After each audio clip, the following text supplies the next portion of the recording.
1587 میں شمالی امریکا کے مشرقی ساحل پر ایک جزیرے پر ایک کالونی کی بنیاد رکھی گئی۔ فائن ٹی وی کی ویڈیو میں خوش آمدید۔ یہ بستی نئی دنیا کی پہلی مستقل انگریزی کالونی ہوتی اگر یہ آبادکار نامعلوم حالات کی وجہ سے غائب نہ ہوتے۔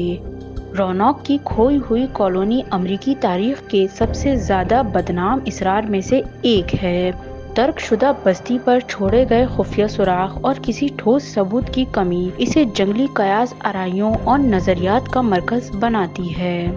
موجودہ شمالی کیرولینا کے ساحل سے دور روناق جزیرے پر واقع اس نو آبادیاتی بستی کو امریکا کے سب سے پرانے حل نہ ہونے والے اسرار کا اعزاز حاصل ہے۔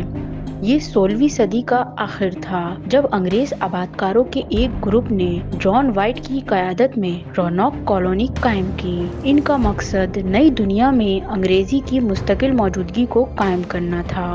تاہم ان کی کوششیں مشکلات سے دو چار ہوئیں، بشمول قلیل وسائل، پڑوسی مقامی امریکی قبائل کے ساتھ کشیدہ تعلقات اور سخت ماحول ان کی کوششوں کے آڑے آئے۔ ان چیلنجوں کے باوجود کالونی زندہ رہنے میں کامیاب ہو گئی اور جان وائٹ نے آبادکاروں کو پیچھے چھوڑ دیا اور بہت ضروری سامان کے لیے انگلستان واپس چلے گئے۔ تاہم جب وہ 3 سال بعد واپس آیا تو اس نے کالونی کو لاوارث پایا، جس میں 90 کا کوئی نشان نہیں تھا، صرف ایک اشارہ ایک درخت میں کندہ لفظ کروٹون تھا۔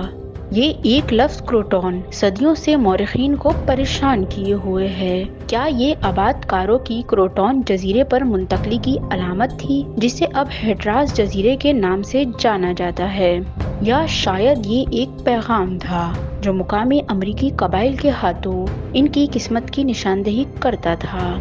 گزشتہ برسوں کے دوران روناق نو آبادیات کی قسمت کی وضاحت کرنے کے لیے متعدد نظریات سامنے آئے ہیں۔ کچھ تجویز کرتے ہیں کہ وہ مقامی امریکی قبائل میں ضم ہو گئے، جبکہ دوسرے تجویز کرتے ہیں کہ وہ بیماری، فاقہ کشی یا یہاں تک کہ اندرونی تنازعات کا شکار ہو گئے۔ کیا یہ ہو سکتا ہے کہ انہوں نے پناہ مانگی ہو یا قریبی جزیروں پر یا انگلینڈ واپس جانے کی کوشش کے دوران ہلاک ہو گئے؟ ہم نے دستیاب تاریخی ریکارڈوں، نمونوں کا جائزہ لیا ہے اور روانوں کے جزیرے پر کھدائی کی ہے۔ اگرچہ ہمارے پاس کوئی حتمی جواب نہیں ہو سکتا ہے، لیکن ہر دریافت ہمیں یہ سمجھنے کے قریب لاتی ہے کہ ان ابتدائی امریکی آبادکاروں کے ساتھ کیا ہوا تھا۔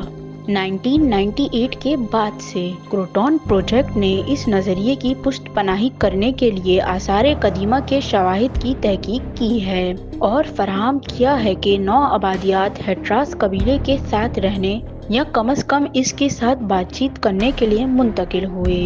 کروٹو کے دیہاتوں کے اندر پائے جانے والے نمونے اور اشیاء جو اس وقت صرف انگریز آبادکاروں کے پاس تھے یا ان کے پاس بنائے گئے تھے، ان دونوں گروہ کے درمیان تعلق مضبوط ہو گیا ہے۔ لیکن اس ثبوت اور بہت سے دوسرے نظریات کے باوجود امکان ہے کہ نو آبادیات کی گمشدگی کے اصرار کا کوئی حتمی جواب کبھی نہیں مل پائے گا۔ اگر آپ کو ہماری یہ ویڈیو پسند آئی تو ہمارے چینل کو لائک، شیئر اور سبسکرائب کرنا نہ بھولیں۔